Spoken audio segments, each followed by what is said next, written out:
Hello students, in this video lecture we will study about the next topic of the surface chemistry, that is Freundlich-Adjacent isotherm। लेकिन उसको start करने से पहले हम लोगों को ये जानने की ज़्यादा ज़रूरत है कि व्हाट इज एडजॉर्प्शन आइसोथर्म।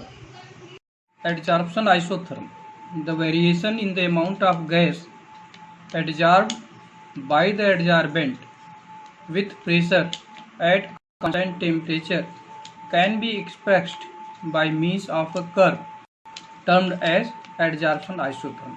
इसका मतलब ये हुआ कि अगर हम टेम्परेचर को कांस्टेंट रखते हुए जब कोई ग्राफ प्लॉट करते हैं in between pressure and extent of adsorption, उसी को हम बोलते हैं एडजॉर्प्शन आइसोथर्म। नेक्स्ट है आपका फ्रेंडलिक-एडजॉर्प्शन आइसोथर्म। तो फ्रेंडलिक ने क्या किया, एक ग्राफ प्लॉट किया in between x by M. आपको पता है x by M means extent of adsorption, या आप इसको अमाउंट ऑफ एडजॉर्प्शन कर सकते हैं, और प्रेशर के बीच में।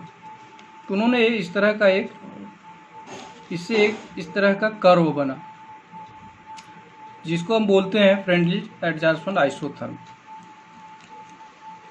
Where in x by m, where m is mass of adsorbent, x is mass of adsorbent, आप लोग जानते हैं p प्रेशर है, x by m को हम क्या बोलते हैं, एक्सटेंट ऑफ एडजॉर्प्शन, या इसी को हम बोलते हैं अमाउंट ऑफ एडजॉर्प्शन। ये जो ग्राफ प्लॉट किया गया, ये एक्सटेंट ऑफ एडजॉर्प्शन और प्रेशर के बीच में ग्राफ प्लॉट किया और टेम्परेचर को कांस्टेंट रखते हुए, जिसको हम बोलते हैं फ्रेंडलिक-एडजॉर्प्शन आइसोथर्म। तो फ्रेंडलिक ने क्या किया, एक रिलेशन दिया, as this relation between x by m and p at constant temperature is given by Freundlich, hence known as Freundlich adsorption isotherm. ये जो रिलेशन दिया गया, किसके द्वारा दिया गया है, आपका फ्रेंडलिक के द्वारा दिया गया है, इसी को हम इसीलिए इसको बोलते हैं फ्रेंडलिक-एडजॉर्प्शन आइसोथर्म। तो उन्होंने एक रिलेशन दिया है, according to the Freundlich, x by M is directly proportional to the p to the power 1 by n, या इसी को हम लिख सकते हैं x by M equal to k p to the power 1 by n। n क्या है, n की वैल्यू क्या है, इट इज ग्रेटर और इक्वल देन 1, 1 के इक्वल हो सकता है या 1 से ज़्यादा हो सकता है। के आपका क्या है, K is constant at particular temperature for particular adsorbent, K is constant at particular temperature for particular adsorbent and adsorbate. इसका मतलब ये कांस्टेंट है, और किसी पार्टिकुलर एडजॉर्बेंट और एडजॉर्बेट के लिए कांस्टेंट, ये कांस्टेंट होगा, और अलग अलग गैस के लिए अलग अलग एडजॉर्बेंट और अलग अलग एडजॉर्बेट के लिए इसकी वैल्यू अलग। फ्रेंडलिक-एडजॉर्प्शन आइसोथर्म, जो इस तरह का ये जो ग्राफ मिला है, या जो एक लाइन मिली, इसको फ्रेंडलिक ने 3 पार्ट्स में डिवाइड कर दिया। एक तो लो प्रेशर एक पार्ट, दूसरा पार्ट इंटरमीडिएट प्रेशर, और तीसरे पार्ट को डिवाइड किया on the basis of high pressure. High pressure पे एक पार्ट इंटरमीडिएट प्रेशर पर या मॉडरेट प्रेशर पर, और एक पार्ट आपका डिवाइड हुआ लो प्रेशर पर। तो सबसे पहले हम लो प्रेशर पे देखते हैं।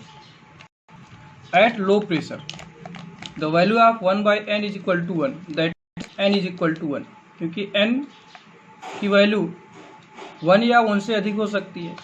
तो अगर n की वैल्यू 1 है तो 1 बाई n की वैल्यू क्या हो जाएगी, 1 आ जाएगी। Then x by m will be equal to the kp to the power 1, या अगर हम इस कांस्टेंट को यहाँ से हटा दें, इसका मतलब क्या हो जाएगा, इसको हटाते ही क्या हो जाएगा, x by M is directly proportional to the p, means at low pressure range extent of adsorption increases with pressure. Pressure जैसे जैसे इंक्रीज करेगा x बाई एम की वैल्यू बढ़ेगी।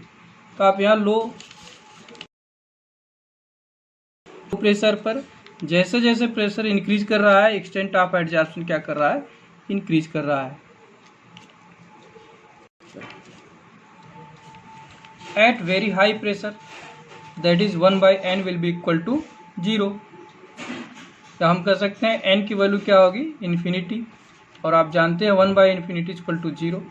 इन this condition x/m will be equal to the k p to the power 0, that is, or we can write x/m is directly proportional to k. That means there is no any effect of the pressure, there is no any effect of the pressure on the extent of adsorption. इस तरह से आप देखेंगे extent of adsorption क्या हो गया, constant हो गया, there is no any effect of the pressure. और जो हमको लाइन मिलेगी that will be parallel to the X axis. Third condition is at moderate pressure. Moderate pressure पर the value of n will be equal to in between 1 to infinity, then x/m will be equal to kp to the power 1/n, and in this condition curve line is obtained. तो आप देख सकते हैं intermediate pressure क्या हो रहा है, एक कर्व लाइन हमको मिल रही है, कर्व लाइन मिल रही है, ठीक है।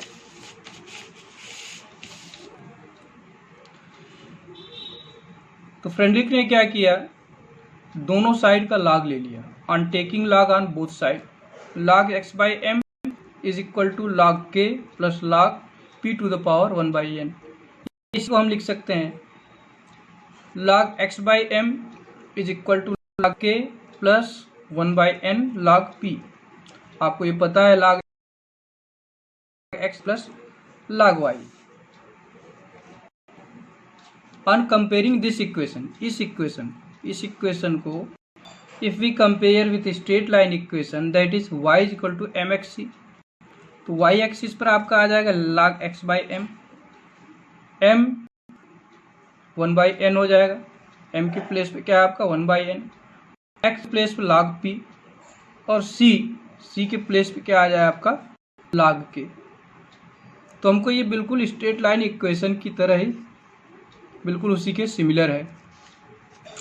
तो if we plot a graph between log x/m and log p, then we get a straight line at the intercept of k with a slope of 1/n, that is, तो अगर हम graph plot करें log x/m और log p के बीच में, तो हमको एक स्ट्रेट लाइन मिलती है जिसका स्लोप क्या होगा 1/n। किस इंटरसेप्ट पे, इंटरसेप्ट आपका होगा log k। तो इस तरह से हमको इंटरमीडिएट प्रेशर पर भी कर्व लाइन न मिल करके बिल्कुल एक स्ट्रेट लाइन मिल रही है with the slope of 1/n and intercept log k। Next topic, thermodynamics of adsorption. Adsorption is a spontaneous process.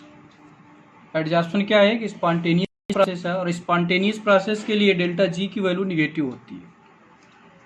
आपको पता होगा that spontaneous process, for the spontaneous process the delta G is negative, non-spontaneous process delta G will be positive, and if any system is on equilibrium then delta G will be equal to 0.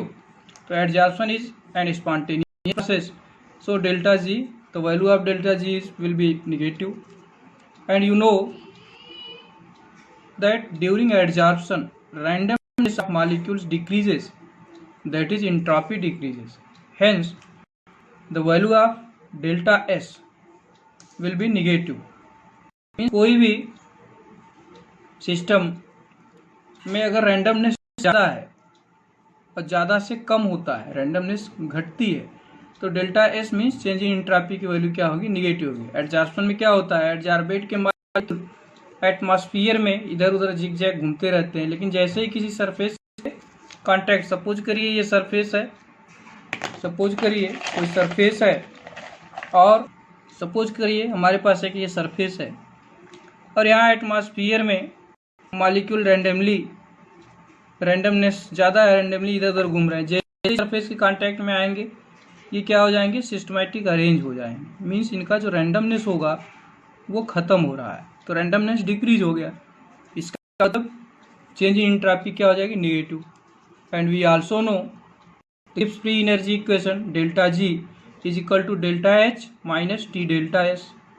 जहाँ आपका where delta G क्या है, गिव्स free energy है, delta H क्या है, change in enthalpy, T is temperature and delta S क्या है, चेंज इन इंट्रापी। ठीक है, डेल्टा एस आपका क्या है, चेंज इन इंट्रापी। तो delta G is equal to delta H minus T delta S, और we can write it, delta H को इधर ले आए तो delta H will equal to delta G plus T delta S. Delta H या हम इसको लिख सकते हैं delta H equal to delta G की वैल्यू हमने आपको ऊपर ही बताया था, ये स्पॉन्टेनियस प्रोसेस है तो डेल्टा जी की वैल्यू निगेटिव है, तो यहाँ हम निगेटिव पुट कर देंगे। डेल्टा एस की वैल्यू भी एडजॉर्प्शन के लिए क्या है, निगेटिव है, तो negative plus negative. Then the delta G, the delta H, the value of delta H will be equal to negative, और delta H means change in enthalpy अगर निगेटिव है तो जो प्रोसेस होता है वो कैसा हो जाएगा, exothermic. Change in enthalpy is negative means adsorption is an exothermic process.